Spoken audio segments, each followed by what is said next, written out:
श्रवण कुमार नाम का एक बालक था। उसके माता पिता अंधे थे और उन्होंने श्रवण को कई मुसीबतों का सामना करते हुए पाला था। श्रवण कुमार बचपन से ही अपने माता पिता का बहुत आदर करता था। जैसे जैसे श्रवण बड़ा होता गया, उसने घर की जिम्मेदारी अपने कंधों पर ले ली। वह रोजाना सुबह उठकर सबसे पहले अपने माता पिता को स्नान कराने के लिए तालाब से पानी भरकर लाता था। इसके बाद वह तुरंत जंगल की ओर लकड़ियां बीनने जाता था। फिर लकड़ियां लाने के बाद श्रवण चूल्हा जलाकर माता पिता के लिए खाना बनाता था। श्रवण को इतनी मेहनत करते देख उसकी माँ हमेशा उसे टोकती थी। वह कहती थी, श्रवण बेटा, तुम इतना सारा काम अकेले क्यों करते हो? खाना तुम मुझे बनाने दिया करो, मैं आसानी से बना लूंगी। इसके बदले तुम थोड़ा आराम कर लिया करो। माँ की इन बातों को सुनकर श्रवण कुमार कहता, नहीं माँ, मैं ये सारे काम आप लोगों के लिए ही तो करता हूँ। भला अपने माँ बाप के लिए किए गए कामों में कैसी थकान, उल्टा मुझे तो खुशी मिलती है। श्रवण कुमार की इन बातों को सुनकर उसकी माँ भावुक हो गई। वो रोज भगवान से प्रार्थना करती, हे प्रभु, इतना ध्यान रखने वाला श्रवण जैसा बेटा हर माता पिता के घर पैदा हो। श्रवण के माँ बाप नियमित रूप से भगवान की आराधना करते थे। वह उनके लिए फूल और पूजा की अन्य सामग्री लाता, फिर खुद भी बिना देर किए माता पिता के साथ पूजा में शामिल हो जाता था। श्रवण कुमार धीरे धीरे बड़ा हुआ और जल्दी से घर के कार्यों को खत्म करके बाहर काम पर निकल जाता था। एक दिन श्रवण अपने माता पिता के साथ बैठा था। तभी उन्होंने श्रवण से कहा, बेटा, तुमने हमारी हर ख्वाहिश पूरी की है। अब हमारी केवल एक ही इच्छा है जिसे हम पूरा करना चाहते हैं। यह सुन श्रवण ने उनसे पूछा, ऐसी कौन सी इच्छा बाकी है जिसे आप पूरा करना चाहते हैं? आप केवल आदेश दें, मैं आपकी हर ख्वाहिश को पूरा करूंगा। इस पर श्रवण के पिता ने कहा, बेटा, अब हम बूढ़े हो चुके हैं और हम चाहते हैं कि मरने से पहले तीर्थ यात्रा के लिए जाएं। भगवान के शरण में जाकर हमें सुकून की प्राप्ति होगी। अपने माँ बाप की बात सुनकर श्रवण कुमार सोचने लग गया कि वह उनकी इस इच्छा को कैसे पूरा करेगा। उस समय बस और ट्रेन की सुविधा नहीं थी, साथ ही उसके माता पिता देख भी नहीं सकते थे। ऐसे में उन्हें तीर्थ यात्रा कराना भला कैसे संभव हो पाता। तभी श्रवण कुमार को एक तरकीब सूझी। वह तुरंत बाहर गया और वहां से 2 बड़ी टोकरी लेकर आया। उसने उन दोनों टोकरियों को एक मजबूत डंडे में मोटी रस्सी के सहारे लटकाकर एक बड़ा सा तराजू बना लिया। फिर श्रवण कुमार ने उस तराजू में अपने माँ बाप को बारी बारी से गोद में उठाकर बैठा दिया। उसके बाद तराजू को अपने कंधों पर लेकर उन्हें तीर्थ यात्रा पर लेकर निकल पड़ा। वह लगातार कुछ दिनों तक अपने माता पिता को एक के बाद एक सभी पवित्र स्थलों पर घुमाने लगा। इस दौरान श्रवण कुमार ने अपने माता पिता को प्रयाग से लेकर काशी तक के दर्शन कराए। माता पिता को घुमाते समय श्रवण कुमार उन्हें उन जगहों के बारे में भी बताते चलता था, क्योंकि वह आंखों से उस दृश्य को नहीं देख सकते थे। अपने बेटे की मेहनत को देख उसके माता पिता बहुत खुश थे।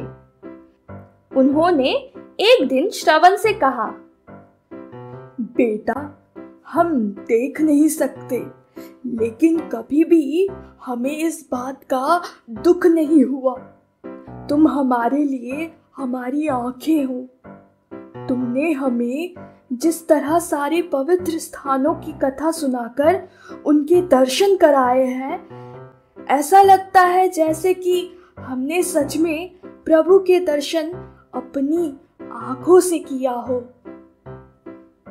अपने माता पिता की बातें सुनकर श्रवण ने कहा, आप लोग ऐसी बातें ना करें। बच्चों के लिए माता पिता कभी भी बोझ नहीं होते। यह तो बच्चों का धर्म होता है।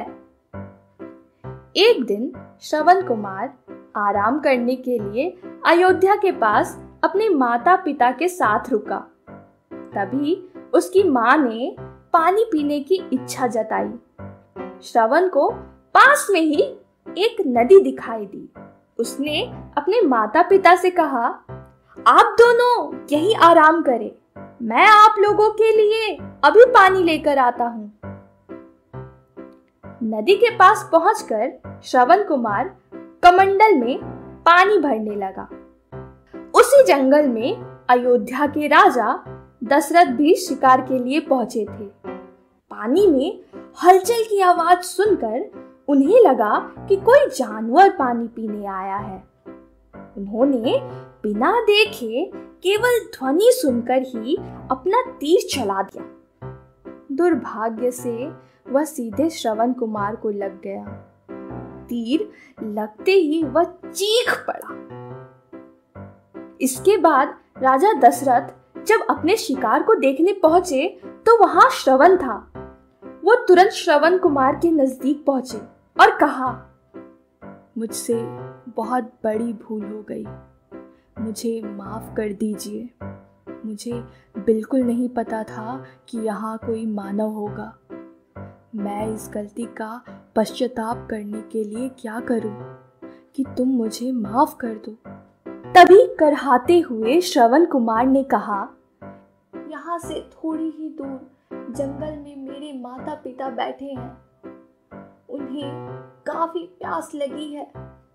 आप उन तक यह पानी पहुंचा दीजिए और मेरे बारे में उन्हें कुछ भी ना बताएं। इतना कहते कहते श्रवण कुमार की सांसें रुक गई।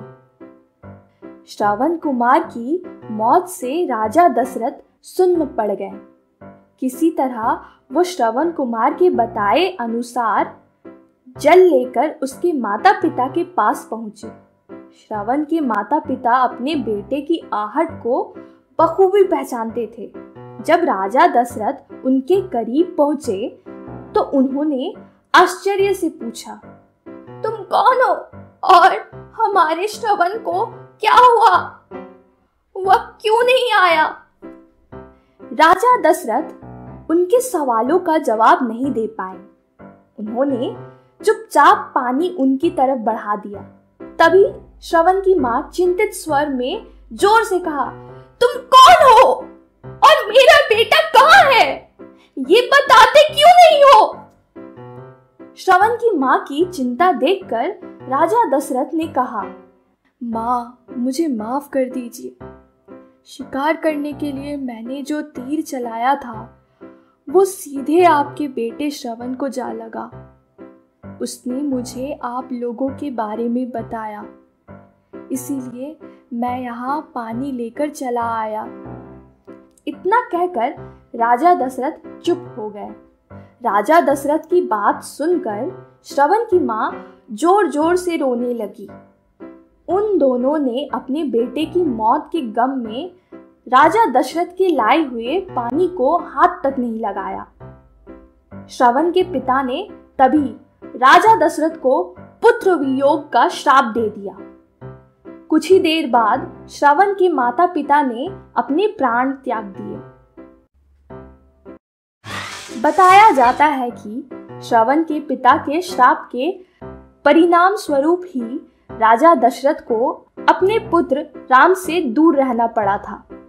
राजा दशरथ के इस श्राप को पूरा करने के लिए ही भगवान राम को 14 वर्षों का वनवास हुआ, जिसका माध्यम दशरथ की पत्नी कैकेयी बनी। श्रवण के पिता की ही तरह राजा दशरथ भी अपने बेटे से दूरी को बर्दाश्त नहीं कर पाए और उन्होंने अपने प्राण त्याग दिए। इस कहानी से हमें यह शिक्षा मिलती है कि हर बच्चे को अपने माता पिता की सेवा श्रवण कुमार की तरह ही निस्वार्थ भाव से करनी चाहिए। यही उनका सबसे बड़ा कर्तव्य है।